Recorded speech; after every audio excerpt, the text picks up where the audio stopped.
Yeah, you ready? Yeah. That's it. You get comfy. So, Joe, I'm gonna take you back in the beginning, just some of the humble beginnings, if you don't mind. Take it away. Okay. With the early success as an artist, what do you see some of the biggest differences in the hip-hop industry from then to now? From your early beginnings, what do you see the biggest difference in the industry from then to now? The biggest difference that I see now, honestly, is probably the impact of the streets versus impact digitally. Like when I was coming up and in the 90s, you really had to get out there and make your presence felt. Like whether that be through ciphers, the neighborhood, the local open mics, clubs. Now it's about your digital imprint. Yeah. And with the digital imprint, you are very loud with your position on independence and ownership.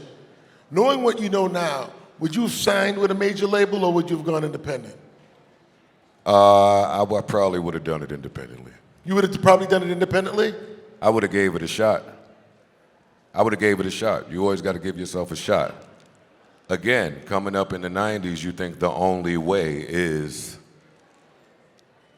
record label, you can't get in the stores, it's monopolized, but that's not the part that they teach you coming up. So if you get familiar with the monopoly, it'd be worth giving yourself a shot doing it independently.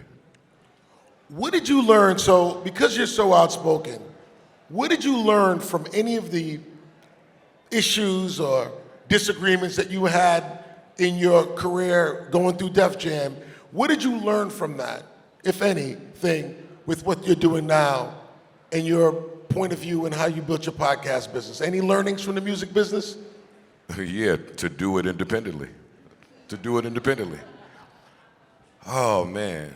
Now, I always talk about my time in music like a college course for what I'm doing now, right? Like, I don't think I would be able to do anything I'm doing now without all of the trial and error, all of the mistakes, all of the pitfalls from every angle, from your record label to every different department in the record label, to your business accountant, to your lawyers, to your publishing. Like, for me, it was just 15 years of hurdle after hurdle and mistake after mistake. It was 15 years? Of that type of maneuvering, yes. Oh, wow. Yeah. Are you counting the complex part of it, the everyday struggles part of it, or no? Because I think the music business was 15 years? Yeah, no, I think I was retired by the time Everyday Struggle hit in 2017. Because what I know very well is that Everyday Struggle, it was a wonderful show at UN Academics, what you guys were doing.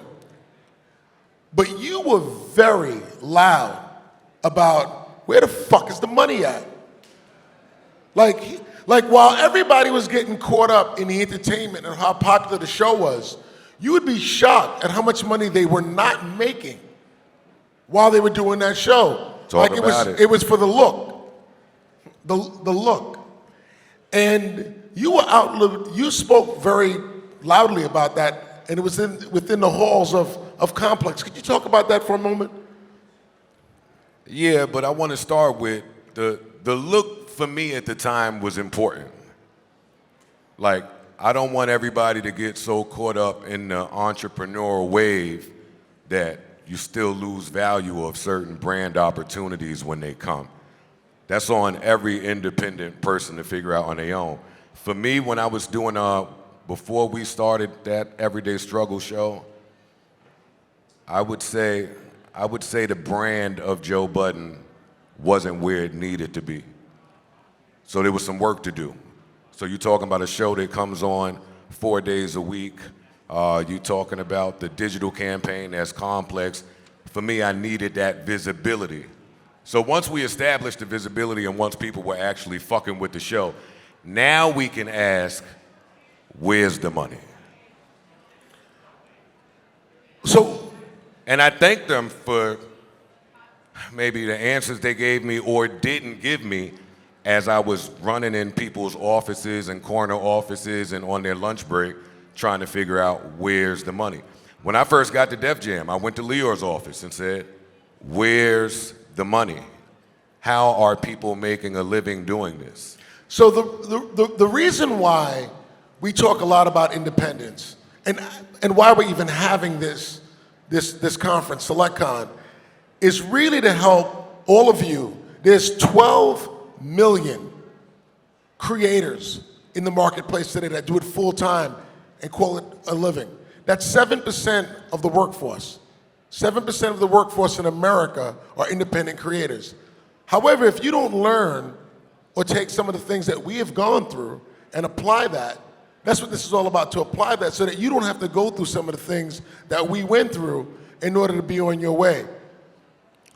What Joe is describing, if you don't mind, at Everyday Struggle was the fact that they were doing well, but there wasn't a lot of advertising money coming in, right? They were looking for a sponsor. There was something with the advertising that they were looking for, apparently, in order to make the economics work so that you and academics can get paid. Well, that's absolutely right, Steve. But on top of that, how do we know if that's true or false?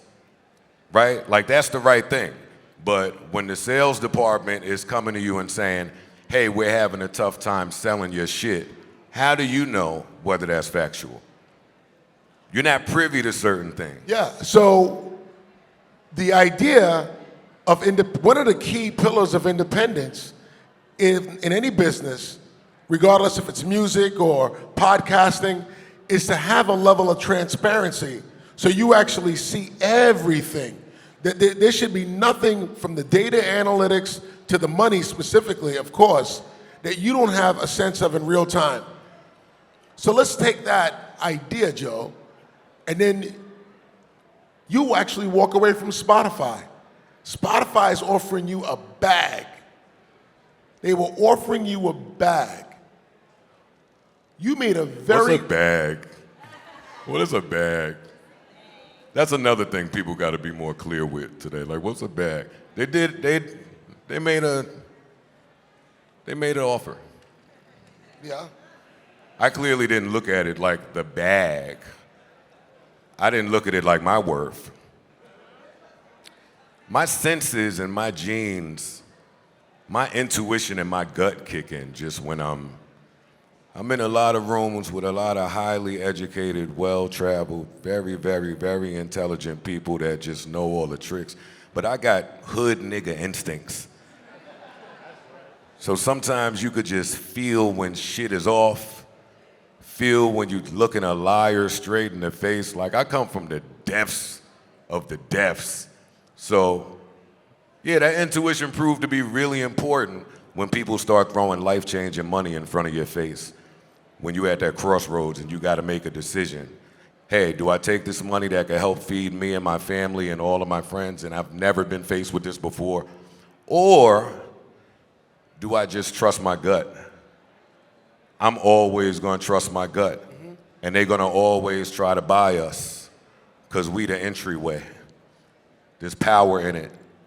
So you said before that they requested you to delete your YouTube library. To delete your YouTube library? Like, was there any talk of like deleting your YouTube page or your YouTube library? No. In Spotify? Deleting? No. But I mean, it was an exclusive deal, so maybe we had to carve out even being able to promote on YouTube at the time. They had to carve it out and do what? Being able to even utilize YouTube as a tool while we were in our exclusive deal. I got it. You just talked about your gut instinct. I've heard on your first video shoot, you decided to play basketball against Caron Butler, NBA player. No. No. And I heard he properly buzzed that ass. Is that true?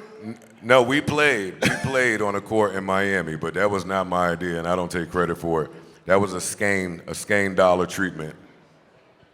And were you guarding Caron Butler? Were you guarding Caron Butler? Yo, Steve, I don't even remember that Pump It Up video. I only see that video when we go to the bowling alley and the shit be on in the back. I'm like, oh shit, look. That's funny. I don't remember. You let's talk about the future of media for a second. Hey. Okay, we just seen Harper Bazaar just put out an issue, and SZA is interviewing Kendrick, not a journalist, but it's SZA. Do you think that that's the future of journalism? And where do you see music journalism today? It could use a shot in the ass today. And I feel for the journalists. And I'm part of that wave, right? That's why I'm asking you. I'm part I think that you are the beginning of that wave. Yeah. And as an artist, you're asking artists very tough questions. You're using your intelligence and insight in order to unearth certain truths and also call bullshit, right? With SZA interviewing Kendrick, I mean, we're seeing this more and more. That's why I want to know, where do you see the future of journalism and music media going? I think this is just the beginning of it. I think we'll see more artist-to-artist interaction in interviews. We'll see more artists just creating different ways to communicate with their fan base versus the traditional sit with a journalist or even go to a podcast, right? By this point, this boom has been in effect. I've seen everybody interview everybody. Everybody's interviewed everybody. Everybody's running out of stories. They're running out of shit to say. Like, how many more interviews are we gonna do? So, yeah, I think the artists in the next 5 years are gonna get futuristic with how their message is delivered. Do you consider yourself a journalist? No. Why not? Because journalists are gonna go and get facts, and I'm not. I like working without any facts. I told y'all I trust my gut. My gut don't need a fact. I think you don't like you, nigga. I don't care what y'all said on these albums. And I'm assuming you believe that that's the advantage of rapper-led podcasts or artist-led podcasts, that they're not journalists, and as a result of that, they could ask certain questions and dig into certain truths. Yeah, but then even that got contaminated as podcasters wanted to be in the good graces of artists. See, I'm a unicorn in that regard. I'm not busting my ass to build a platform that's reliant on me speaking to somebody else. Mm-hmm. No, I'm never gonna do that. Your relationship with Patreon. Hey, yeah. Everybody familiar with Patreon in this room? Yeah. I think... Patronies, what up? Huh? Talking to the Patron. Yeah. You've done... How many episodes you up to now? In total? In podcast. I don't even number my Patreon episodes. We've been there going on 4 years. We've got close to 800 episodes publicly over here. We might be close to... It's 4 digits somewhere. 1,300, something like that. So there are people in here that want to start podcasts or have started podcasts, and they're trying to get momentum. You just said 800 episodes that you've shot. Talk about the determination, what it requires to be successful at podcasts. Just give words of wisdom on that, if you don't mind. Honestly, because a lot of people have come in, do the dance, and then disappear. I love that. That's bad to say. I absolutely love that. Why? Crowd control, oversaturation. The leaders of the pack go out and blaze a trail, and then some novice that feels like that's the easy thing you're doing, just tries to emulate you. Mm-hmm. And the second that a hurdle pops up, they quit. Good. Remove the weak. This field is not for the weak. The most important trait for me in a podcaster is 1, somebody having something to say, and 2, somebody having the will to actually go out and do it, to execute, to not quit no matter what. Every day there's gonna be 30 reasons why you should stop doing your broadcast. Every single day. That's never gonna stop. Ever evolving. So yeah, I think it builds character. I think it separates the weak from the strong. And so you remember early in the beginning when you started your podcast where you maybe not have had the views or the listens. I didn't. Audience. You didn't. I didn't. Like, people think I had some type of cheat pass because I was famous before, but there was no audience. Actually, we were ridiculed for doing this when I started. It was looked at as like some type of lesser than bullshit that was going on. So there was no audience and there was nobody around that was paying any money. See, back then, you kind of just had to want to do it. You kind of had to be passionate about it.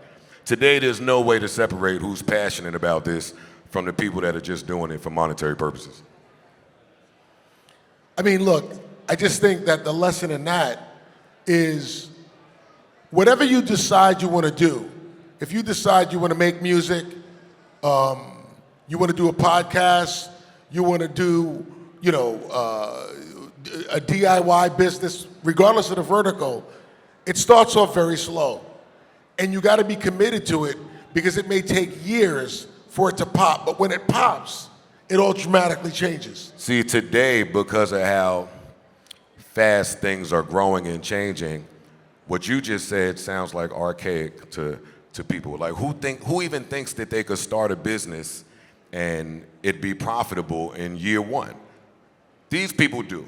Today, you know how many podcasters I speak to that want the check before they started a podcast? They haven't built the audience. They out looking for a check. People be on episode 6. You mean they have 7. no audience? There's no nothing. And they want a check immediately? Yeah, you didn't build shit. I know people with 10 podcasts in that are hungry for a check. Like, we not the same. You got to be able to do this without. Listen. And stop running around begging. You said running around begging? Not begging. I hate that. That's why I don't like that bag. I don't like that bag talk. What I'm asking for can't fit in a bag. Yeah. Talk that shit, Joe. I'm not trying. Talk that shit, Joe. I'm just being honest. Talk that shit. What he wants cannot fit in a bag. So, do you think that money, the upfront money, just ruins people's desire and work ethic? Yes, but I just think it's a trick. It's an illusion. Like, the economy is where it's at right now, so it's tough for people to turn away from a dollar. Mm-hmm. Like, that's tough. But taking the dollar, you're taking so much more. You got to redefine print. Like, it's too many people taking the dollar without knowing the value of their business or their audience. That's what I'm saying. And the companies and all their data and their teams of thousands are learning it about people before they're learning it about themselves.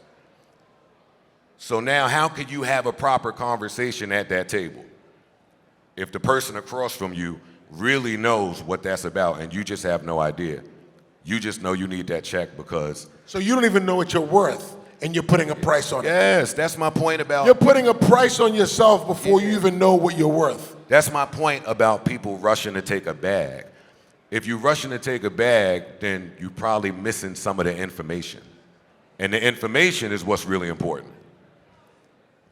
Listen, at UnitedMasters, when we started the company, you were the very early supporters and believers. We sat down when we talked about the business. We just released an artist this week. Big X the Plug. You guys know Big X the Plug. And love him. Yeah. He's going to stream, by the way, 500 monthly listeners 3 years ago. 30 million monthly listeners today. Last week he put out the album. The album is actually it's trending to stream more this week than it did last week. And last week it did 50,000 units, right? And the reason why I'm bringing that up is because he stuck to it the entire time. He stayed independent the entire time. What you're talking about in podcasting is very eerily similar to what I see in music. It's the same, it's parallel. Exactly. It's the exact same thing. And building a platform that allows people to own their music and be transparent with them, that's the kind of partnership that we are looking for and artists that want to do it. But the other thing that you have to be as an artist, you have to actually care about the business. A lot of artists, forgive me for saying this, they want to give the business to somebody else. I rap, I sing, I don't do that. And you don't do that part is the costly error. Do you feel like artists must now be ambidextrous? They have to be able to do their craft, but also have a business mind? I say yes, but we should leave that lane open for the people that are just comfortable getting fucked. For real, there's people out there that if they have to choose, like you just said, hey, I'm an artist only. You gotta know what you're saying when you say that. That means I don't never wanna talk about back end. That's what it means. And you can't be having a conversation about wealth if you never wanna talk about a back end. So yeah, you probably should get ambidextrous. You probably should learn to be both. This is the era where the artists are learning that they are the business. See, we didn't know that in our era. Yeah. And if you are the business, then you can't pass that off to someone. There were very few artists, coming up in the 90s and 2000, there were very few artists that actually understood the business. They wanted to be artists. They hired their man from the neighborhood who was their manager, who actually a lot of them didn't know the business either. And that was the package that would go in and negotiate a deal and do whatever. And the record companies obviously took advantage of that. Today's artist, today's podcaster, today's whatever you're doing in the internet economy, you need to be able to be mindful of your business. It's your responsibility. You gotta hire a good team. You gotta identify a good team. You also have to do your craft. And it's not like it's an option unless you are going to get fucked.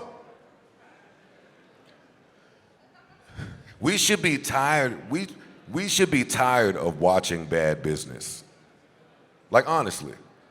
Like, and it predates me, right? Like, I could just be watching the 5 Heartbeats or any music doc to Elvis, Jerry, whoever. In each and every one of them, what's exactly the same is us and bad business. So they shouldn't be able to have that monopoly just till the end of time. I'm really proud to be a part of this iteration of things. It gives me hope that the young kids, because them niggas, they got voices and opinions, and hey, that's wrong, the Menendez, but I'm proud that I hope to be alive when our grandkids have different rules than the ones we played by. And that was why podcasting was so important, coming from music, because this is a whole new playground. Y'all are not gonna bring those archaic, outdated, dinosaur-ass thinking over here. Not today, or not with me. Are there guys out there right now, speaking of upfront money, I don't even know this, that don't own their podcast? That don't what? They don't own their podcast. Well, yeah, there are plenty of people out there that don't own their podcasts, one. And for those people that got smart and said, all right, I'm owning my shit, ownership, they tricked you and said, okay, you can own it, but we'll control it. And we'll control the money. And then y'all go out there and say, I partnered with, get the fuck out of here. Whoa. Sorry. Hold on, this is Are we important. supposed to not curse here? No, we can curse. I'm just checking. No, we can curse. I like to curse. I want to understand this. There are people who own the podcast. I own it, but you control it, Yes, Steve. and you get the money. Yes, Steve. How does that trick work? I mean, what's the trick? Because we've heard the word ownership in recent years so much by the water cooler that's all they're going to say. People don't know what it means. I own it. All the artists went to their record label and said, I want to own it. Them niggas went somewhere else, divvied something up, came back and said, you can own it, but under these terms. And you signed it. You know, the value of ownership is extremely important. I'm going to talk to the music people for a second. What we're watching happen right now, I'm talking about Jay-Z, Dame, and Big's ownership of Rockefeller and that first album, Reasonable Doubt. The fact that there is a lien against Damon's portion of equity and ownership in that, and that the IRS and that there's other people suing him for it, which he's causing him to sell it. I advise everybody who wants to understand the music business to really pay attention to that case. Only because if it could happen to, you talking about Jay-Z and Dame and Rockefeller, something that was iconic, and yet, and the Reasonable Doubt album, the thing that made the whole thing work, and yet there's a lien against 1/3 of the owner's portion. That's how valuable ownership in a master is. It's like owning a house. It's like owning something that you can borrow against. People can put liens on, including the IRS. Something that you can pass down. Huh? Something that you can pass down. Something you can pass down. But if you just take ownership and don't realize the power of it, then you are wasting your time. And you probably deserve to get fucked. Pay attention to this case. I just beg if it's not funny, forget all of the other shit with Dame. But the idea that a master is that valuable, it's like beachfront real estate. So when he's talking about owning, now it's the podcast business, right? So now these guys are putting their image, their voice, their name, and their likeness, and making podcasts, and he's telling me that other people are owning it. It took a bag. That's bad business, man. That's really bad business. And I hope that, coming out of this talk, that people are reconsidering, because it's like, you don't need much to do a podcast. I mean, you got to be intelligent. You got to have interesting subjects. You got to be talented in that way. But from a production standpoint, you can get going with very little. I just watched the way, I did your,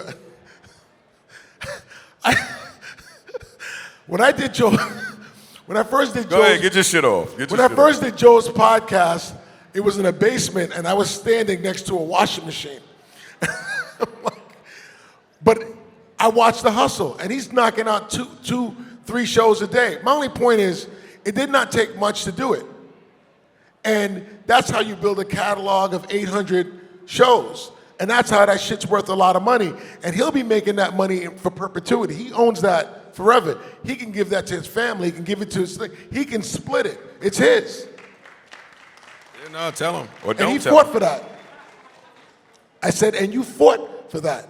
Every step of the way. You turned down a lot of money. They offered me a blank check. They offered you what? Somebody offered me a blank check. And you said no. You goddamn Because right. ownership was very important to you. And it's a trick. It's a trick. Hood nigga instincts again. I'm just saying, it's not just about, it's about the money. Like, why is a company, what standing is the company in that's willing to offer me a blank check right now? Will this company still exist next year, in 2 years, 3 years? What's going on back there to where that this is that important? Nah. And sure enough, they folded. They folded. Yeah. Yeah, they folded. So, good decision. I mean, I could have had a bag and went and ran to the beach somewhere, but for what? Didn't it work? Nah. Do you see in the future of podcasting, do you see any role at all with artificial intelligence? Yes. Let's talk about that. Let's not. Wait a minute. You think that AI could take your voice and it can't take your Well, voice? AI can take your voice. That's the least of what AI could do. Okay, but I'm saying you think it can take your voice and likeness and there'll be an audience that will be there for it? Maybe. I mean, that's not a fear of mine. It's one me. Yeah. Even if they clone me with the AI. So there's one you, but I'm saying, so where do you see the role that AI can play in the future of podcasting? I think that AI, I think that as they continue to introduce AI to us and the different tools, things that it does, I think that creators will have to adapt. You just have to adapt and see how it can be useful to your business and what you're trying to do. Like, I thought that was a real important part of what the longshoremen went on strike for recently. It wasn't all of the wages, yada, yada, yada. It was, let's at least, we know we can't stop AI, but let's at least try to slow it down for about 10 years. Like, you just got to learn how to work with. I'm not afraid of what it's going to do. I'm actually very excited. I'm very excited about the possibilities. That's cool. Two more questions. One is a political question, Have if you at don't it. mind. Oh, God. So, Steve, why? This is light. Why? No, it's a light one. Why, in your opinion, do you think, or if you see, a rise in young black men going Republican?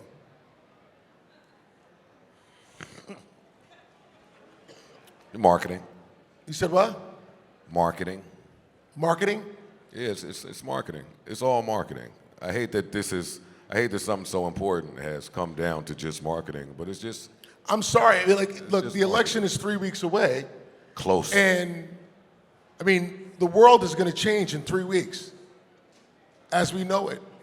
And I'm just looking at young black men, a lot of young artists, and they're voting for Trump, and they're standing up saying, I'm a Republican. And I've never seen that before. And I just wanted to get your take on it, because I don't have a take, but I do want to be careful of even reinforcing that propaganda until it's proven to be true, right? Like, I don't want young black men to be the scapegoat and we get our backs kicked in because the election goes one way or the other, like they tried to do a few years ago with who was that, white woman, a black woman? Let it play out. It's 3 weeks. It's 3 weeks away. Let's see who's going to the polls. Let's see how they vote. And, like, the numbers are going to come back. I don't want to I'm very careful to not just repeat certain propaganda just because that's what's being said. I don't know that to be true. I know Donald Trump was with Chef G in the Bronx. Got it. But still, let me see what impact that had.